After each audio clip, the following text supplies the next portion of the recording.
never slow up, no I don't take shit. I got no love for the fakeness. If you wanna play tough and wanna hate this, Belajar dari Timnas Indonesia Senior, Nova Arianto minta skuad Garuda Asia jaga emosi saat jumpa Kuwait.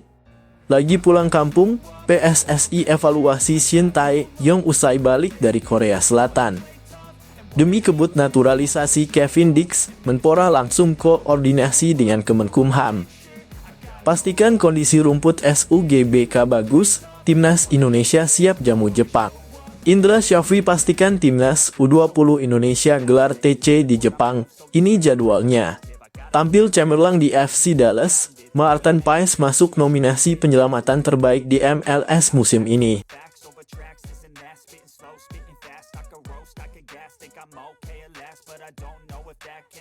Halo football lovers, salam sehat sejahtera.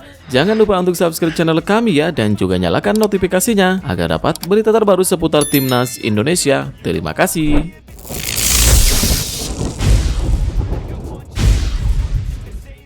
Belajar dari Timnas Indonesia Senior, Nova Arianto minta skuad Garuda Asia jaga emosi saat jumpa Kuwait. Timnas U17 Indonesia bakal menghadapi Kuwait pada 23 Oktober 2024 di Al-Shabab SC Stadium, Kuwait City. Skuad Garuda Asia dinyatakan sudah siap tempur sehari sebelum laga. Para pemain dalam kondisi terbaik. Nova Arianto berharap para pemain bisa tampil dalam performa terbaiknya saat menantang Kuwait. Oke, kalau melihat kondisi pemain, para pemain sudah sangat bugar untuk pertandingan besok, ujar Nova Arianto. Dan saya harap pemain memahami apa yang kita rencanakan besok. Semoga pemain bisa tampil dengan performa terbaiknya, sehingga kami bisa mendapatkan hasil terbaik besok lawan Kuwait, lanjutnya. Nova Arianto menegaskan bahwa anak asuhnya harus belajar dari Timnas Indonesia Senior. Seperti yang diketahui, Timnas Indonesia Senior selalu diingatkan untuk menjaga emosi saat menghadapi tim-tim dari Timur Tengah. Anak asuhnya diminta untuk sabar saat tim lawan membuat drama-drama di lapangan demi keuntungan tim sendiri. Kalau soal antisipasi dari Kuwait sama ya dengan apa yang kami lakukan bersama tim senior, ujar Nova Arianto. Waktu itu melawan tim-tim Timur Tengah. Kami jelas mewaspadai Kuwait karena mereka adalah tuan rumah. Dan saya minta para pemain lebih sabar dalam mengendalikan emosi. Karena pemain Timur Tengah sering membuat drama-drama di lapangan. Tapi saya harap pemain sudah belajar dari timnas senior maupun di tim U17 bahwa para pemain Timur Tengah kerap memainkan drama-drama seperti itu. Dan saya harap pemain tidak terpengaruh dengan itu, ujarnya. Nova Arianto meminta para pemain Timnas U17 Indonesia untuk menikmati pertandingan saat menghadapi Kuwait. Saya harap pemain lebih enjoy ya, dan saya minta pemain jangan tegang atau terlalu berpikir untuk pertandingan besok, ujar Nova Arianto. Saya minta pada latihan hari ini pemain untuk enjoy, besok bisa dibawa ke lapangan. Dan menjadi pertandingan yang menyenangkan bagi kita semua, ujarnya. Berasa kasihan, media Vietnam sarankan Marcelino Ferdinand pindah klub. Hal tersebut didasari karena Marcelino Ferdinand jarang mendapatkan menit bermain. Sebagai informasi, Marcelino Ferdinand resmi menjadi bagian Oxford United pada Agustus lalu. Perlu diketahui, Oxford United merupakan tim yang bermain di kasta kedua Liga Inggris, Liga Championship Inggris. Oxford United sejauh ini telah melakoni 10 laga di Liga Championship Inggris 2024-2025. Namun, Marcelino Ferdinand belum sekalipun mendapat kesempatan bermain. Hal ini membuat Soha merasa kasihan. Pasalnya, Soha menilai Marcelino Ferdinand merupakan pemain yang memiliki potensi besar. Potensi besar tersebut harus terus diasah agar bisa semakin baik. Salah satu caranya yakni bermain secara rutin, dan hal ini tak diperoleh Marcelino Ferdinand. Soha lalu menyarankan agar Marcelino Ferdinand pindah ke klub lain yang dapat menjanjikan menit bermain. Bagi Marcelino Ferdinand, meski usianya masih sangat muda tetapi memiliki potensi yang sangat besar. Namun jika tidak ada kemajuan berarti dalam waktu dekat, ia mungkin harus mempertimbangkan untuk mencari peluang di lingkungan lain, di mana ia bisa bermain lebih sering. Hal ini untuk mempertahankan performanya dan meningkatkan kemampuannya, dengan harapan suatu hari nanti bisa membuktikan dirinya di Eropa, tulis Soha. Lebih lanjut, Soha juga menyoroti kasus Pratama Arhan. Seperti yang diketahui, Pratama Arhan memiliki nasib serupa dengan Marcelino Ferdinand. Pratama Arhan kini jarang mendapat menit bermain di klub asal Korea Selatan, Suwon FC. Pemain Indonesia lainnya, Pratama Arhan juga kesulitan karena hanya bermain 4 menit di K-League bersama Suwon. Padahal Pratama Arhan memiliki kemampuan lemparan ke dalam yang sangat baik, tulis Soha.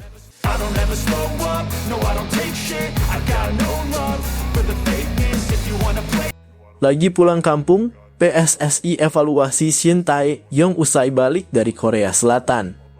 Sebelumnya, Ketua Umum PSSI Erick Thohir mengatakan akan melakukan evaluasi setelah Timnas Indonesia mendapatkan hasil tak memuaskan. Timnas Indonesia memang mendapatkan hasil tak memuaskan dalam 2 laga melawan Bahrain dan Cina pada lanjutan grup C kualifikasi Piala Dunia 2026 zona Asia. Skuad Garuda sebenarnya dalam 2 laga melawan Bahrain dan Cina ini ditargetkan masing-masing mendapatkan 3 poin. Namun, Jay Idzes dan kawan-kawan hanya mampu meraih 1 poin dari hasil imbang melawan Bahrain. Kemudian dalam laga melawan Cina, tim asuhan Shin Tae-yong menelan kekalahan. Untuk itu, PSSI bakal mengevaluasi Timnas Indonesia setelah meraih hasil tak memuaskan tersebut. PSSI akan bertemu dengan Shin Tae-yong setelah hasil tersebut. Akan tetapi, setelah Timnas Indonesia selesai berjuang melawan Bahrain dan Cina tersebut, Shin Tae-yong justru dikabarkan telah pulang kampung ke Korea Selatan. Yunus Nusi mengatakan bahwa PSSI akan melakukan evaluasi kepada pelatih berusia 54 tahun tersebut setelah ia kembali dari Korea Selatan. Yunus Nusi tak mengungkapkan kapan tepatnya pelatih asal Korea Selatan ini pulang kampung. Namun, ia hanya memastikan soal evaluasi Timnas Indonesia itu bakal dibahas saat Shin kembali ke Indonesia nantinya. Yunus tak mengungkapkan tanggal kembali Shin ke Indonesia. Sepulang beliau dari Korea Selatan, lagi istirahat beliau, ujar Yunus Nusi. Belum tahu berapa lama nanti, saya belum tahu persis, khawatir lupa tanggal pulangnya, ucapnya. Saat Shin Tae-yong pulang kampung, sebenarnya Ketua Umum PSSI Erick Thohir juga masih disibuk dengan jabatannya di pemerintahan. Erick Thohir dilantik sebagai Menteri BUMN 2024-2029 oleh Presiden RI ke-8 Prabowo Subianto di Istana Negara, Jakarta, Senin 21 Oktober 2024. Sementara itu, Timnas Indonesia dijadwalkan kembali menghadapi laga grup C kualifikasi Piala Dunia 2026 zona Asia pada November mendatang. Tim asuhan Shin Tae-yong dijadwalkan akan menghadapi Jepang dan Arab Saudi. Tim Merah Putih akan menjamu Jepang di Stadion Utama Gelora Bung Karno, Senayan, Jakarta pada 15 November 2024. Kemudian, kontra Arab Saudi di stadion yang sama pada 19 November 2024. Dua laga ini akan menjadi pertandingan penting buat Timnas Indonesia yang tengah berusaha kembali bersaing di posisi ketiga dan keempat besar klasemen grup C. Hal ini karena hasil Oktober ini, Timnas Indonesia menempati posisi kelima klasemen grup C dengan hanya mengemas 3 poin dari 4 laga yang dilakoninya. Tim Merah Putih menargetkan finish di posisi 4 besar, sehingga diharapkan bisa meraih hasil maksimal dalam laga melawan Jepang dan Bahrain nantinya.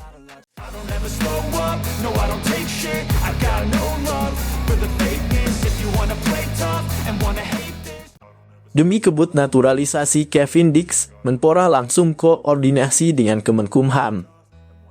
Dito Aryo Tejo baru selesai dilantik sebagai Menpora masa jabatan 2024-2029 oleh Presiden Prabowo Subianto di Istana Negara, Jakarta, Senin 21 Oktober 2024. Ia dilantik bersama dengan menteri-menteri lainnya.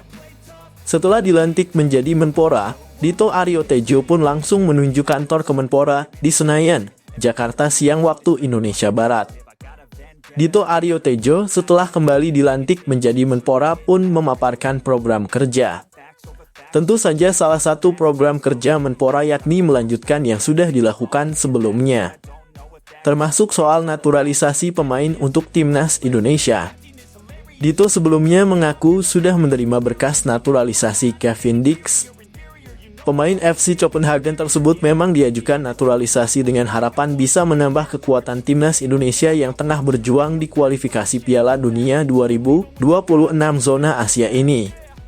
Kemenpora sebenarnya telah menerima berkas naturalisasi pemain keturunan Indonesia Belanda itu pada Kamis 17 Oktober 2024. Akan tetapi, proses tersebut tak bisa langsung dilanjutkan karena ada proses pergantian Menpora. Namun, setelah ia dilantik jadi Menpora kembali, Dito Aryo Tejo pun siap melanjutkan kerjanya. Ia bahkan mengaku langsung berkoordinasi dengan Menteri Hukum dan HAM yang baru dilantik bersamanya hari ini. Dito mengaku telah berkoordinasi dengan Yusril Ihza Mahendra. Baru dilantik saya hari ini, ujar Dito Aryo Tejo kepada awak media di kantor Kemenpora, Senayan, Jakarta, Senin 21 Oktober 2024. Di istana saya sudah langsung koordinasi dengan Pak Menteri Hukum dan HAM yang baru dilantik hari ini, ucapnya.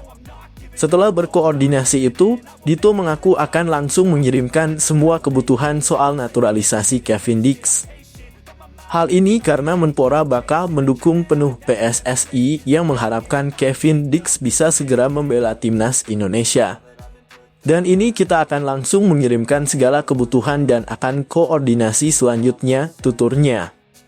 Sekedar informasi, Kevin Dix sendiri memiliki darah keturunan dari sang ibu Natasja Dix Bakarbes. Ibunya berasal dari desa Waai, Kecamatan Salahulu, Pulau Ambon, Maluku Tengah.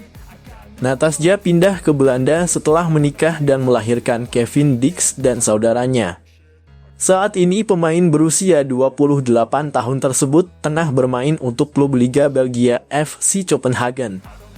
Sebelumnya, ia bermain di UEFA Conference League dan Kevin sempat mencicipi Liga Italia bersama Fiorentina dan Empoli.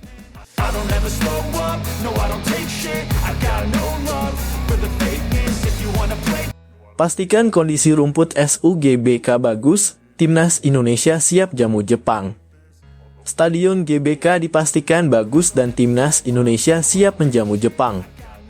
Timnas Indonesia dijadwalkan akan menjamu Jepang dalam laga kelima grup C kualifikasi Piala Dunia 2026 zona Asia di SUGBK Senayan, Jakarta pada 15 Maret 2025.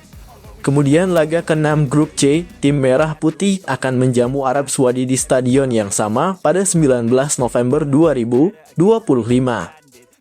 Jelang pertandingan melawan Jepang dan Arab Saudi, Stadion Gelora Bung Karno menjadi sorotan. Sebenarnya ini bukan pertama kalinya Sugbek menjadi sorotan. Hal ini karena beberapa kali saat Timnas Indonesia main di kandang, kondisi rumput SUGBK selalu menjadi sorotan. Untuk itu, jelang melawan Jepang dan Arab Saudi ini, PSSI pun terus menjaga komunikasi dengan pengelola GBK. Sebulan lagi Timnas Indonesia melawan Jepang dan ini menjadi laga penting buat skuad Garuda yang bertekad untuk bersaing di posisi 4 besar klasemen grup C. Yunus Nusi mengatakan bahwa Jay Idzes dan kawan-kawan dipastikan akan menjamu Jepang di SUGBK. Ya insya Allah di GBK, ujar Yunus Nusi. Yunus Nusi mengklaim bahwa pihak pengelola GBK sudah berkomitmen agar lapangan dalam kondisi terbaiknya. Ia bahkan memastikan kondisi rumput bagus dan siap untuk dipakai nantinya. Sudah ada komitmen, lapangannya sudah bagus, rumputnya juga sudah disiapkan dan memang itu yang kita harapkan, ujar Yunus Nusi kepada awak media. Dalam kesempatan ini, Yunus Nusi pun berharap Presiden RI baru Prabowo Subianto pun datang nonton Timnas Indonesia nantinya. Mudah-mudahan Pak Presiden baru kita bisa nonton dengan lapangan yang baik, kata Yunus. Pria berusia 54 tahun tersebut mengaku sudah inspeksi dan sudah melihat kondisi lapangan SUGBK. Timnas Indonesia sebelumnya sudah melawan Australia di SUGBK pada September lalu. Saat itu, kondisi rumput SUG mendapat sorotan. Menurutnya, saat ini perawatan pun terus dilakukan, sehingga ia percaya tim merah putih siap menjamu Jepang. Tentu bukan hanya Jepang, skuad Garuda juga akan menjamu Arab Saudi. Kita sudah lihat kondisi rumput GBK, jelas Yunus. Alhamdulillah lapangannya sudah siap semua, tuturnya. Sekedar informasi, Timnas Indonesia saat ini menempati posisi kelima klasemen Grup C kualifikasi Piala Dunia 2026 zona Asia. Skuad Garuda baru mengemas 3 poin dari 4 laga yang dilakoninya. Untuk itu, apabila ingin bersaing di posisi 4 besar klasemen Grup C ke depannya, tim merah putih harus bisa meraih hasil maksimal dalam laga melawan Jepang dan Arab Saudi nantinya.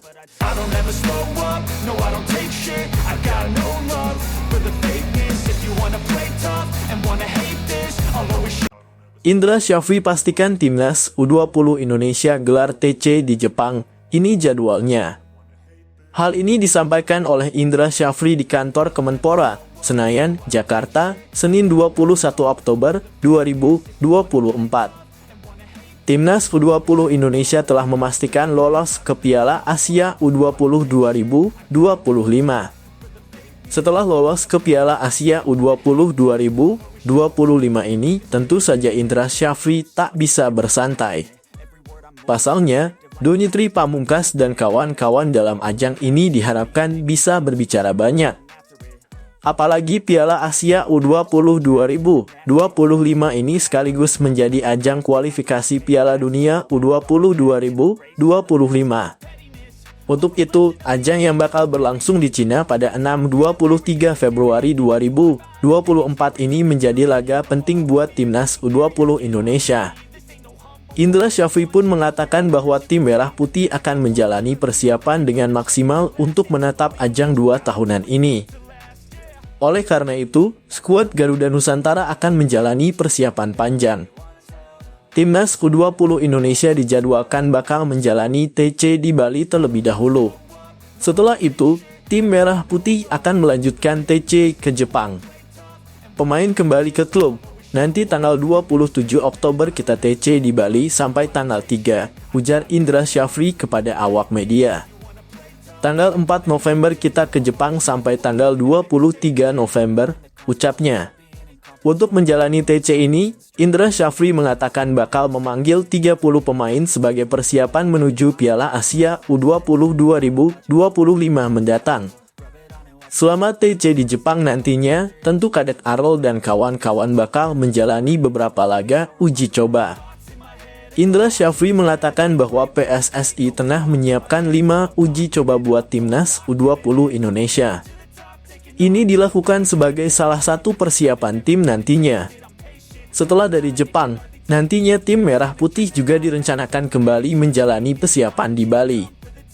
Skuad Garuda Nusantara dijadwalkan menjalani TC panjang dengan harapan bisa mempersiapkan tim dengan maksimal dan target tampil di Piala Dunia U20 pun bisa terwujud nantinya. Uji coba 5 kali, ini lagi diatur lawannya, kata Indra Syafri. Besok Pak Sekjen ketemu sama kedubes Jepang kalau tidak salah, jelasnya. Sampai 23 November setelah itu balik, TC ke Bali sampai Natal. Sementara itu, Indra Syafri pun mengaku bahwa ia masih akan memperbaiki beberapa kekurangan dari tim merah putih. Menurutnya, untuk pemain muda ini memang masih banyak kekurangan. Untuk itu, ia menilai bahwa pemain muda ini butuh proses buat meningkatkan kualitas. Oleh karena itu, tim akan menjalani persiapan dengan maksimal jelang menghadapi Piala Asia U20 2025. Saat ini, drawing Piala Asia U20 2025 belum dilakukan, sehingga Timnas U20 Indonesia pun belum mengetahui siapa lawannya. Banyak, tim usia muda itu tim yang lagi berproses, tutur Indra. Proses itu yang diisi kualitas latihan, kualitas edukasi lainnya, pungkasnya. don't ever slow up, no I don't take shit. I got no love for the fakeness. If you wanna play tough. PSSI pada Timnas U17 Indonesia bakal lolos ke Piala Asia U17 2025. Timnas U17 Indonesia bakal memulai perjuangan di grup G kualifikasi Piala Asia U17 2025. Tim asuhan Nova Arianto saat ini sudah berada di Kuwait. Mereka dijadwalkan bakal menjalani laga perdana melawan tim tuan rumah Kuwait pada Rabu 23 Oktober 2024. Kemudian skuad Garuda Asia itu akan menjalani laga berikutnya melawan Kepulauan Mariana Utara pada 25 Oktober 2024.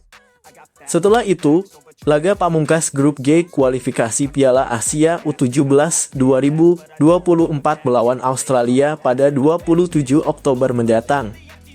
Untuk menghadapi lawan-lawan ini, Timnas U17 Indonesia sebenarnya telah memulai persiapan cukup panjang.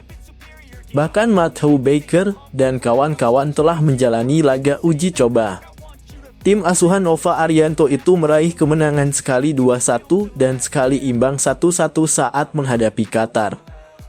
Uji coba ini digelar kedua tim jelang menghadapi kualifikasi Piala Asia U17 2025 ini. Nova memastikan membawa 23 pemain terbaik untuk menghadapi laga tersebut. Jelang memulai perjuangan perdana skuad Garuda Asia ini, Yunus Nusi mengatakan bahwa kondisi Timnas U17 Indonesia dalam situasi terbaik. Bahkan dipastikan tak ada pemain yang mengalami cedera. Barusan Coach Nova komunikasi lagi dengan kami juga menanyakan langsung kabar anak-anak, insya Allah mereka juga dalam kondisi yang sehat, ujar Yunus Nusi. Dengan kondisi terbaik ini, tentu tim asuhan Nova ini diharapkan bisa tampil maksimal nantinya. Ini karena tim merah putih pun diharapkan bisa memenuhi target nantinya. Pasalnya, Timnas U17 Indonesia ini ditargetkan untuk bisa lolos ke putaran final Piala Asia U17 2025. Mereka diharapkan bisa tampil di Arab Saudi pada April 2025 mendatang. Timnas U17 Indonesia ini diharapkan bisa mengejar senior-seniornya yang sudah memastikan lolos ke Asia. Timnas U20 Indonesia dipastikan telah lolos dan bakal tampil di Piala Asia U20 2025 pada Februari mendatang. Kemudian, Timnas U23 Indonesia juga dipastikan bakal tampil di Piala Asia U23 edisi mendatang setelah mereka tampil hingga babak semifinal Piala Asia U23 2024 lalu. Untuk itu, tim asuhan Nova Arianto ini diharapkan bisa menyusul Timnas U20 Indonesia yang telah lolos lebih dahulu. Kita berharap juga mereka hari Rabu mereka mulai melakukan pertandingan, kata Yunus. Kami sangat optimis mereka bisa melewati fase ini sebagaimana yang dilalui Coach Indra Syafri di U20 kemarin, tuturnya.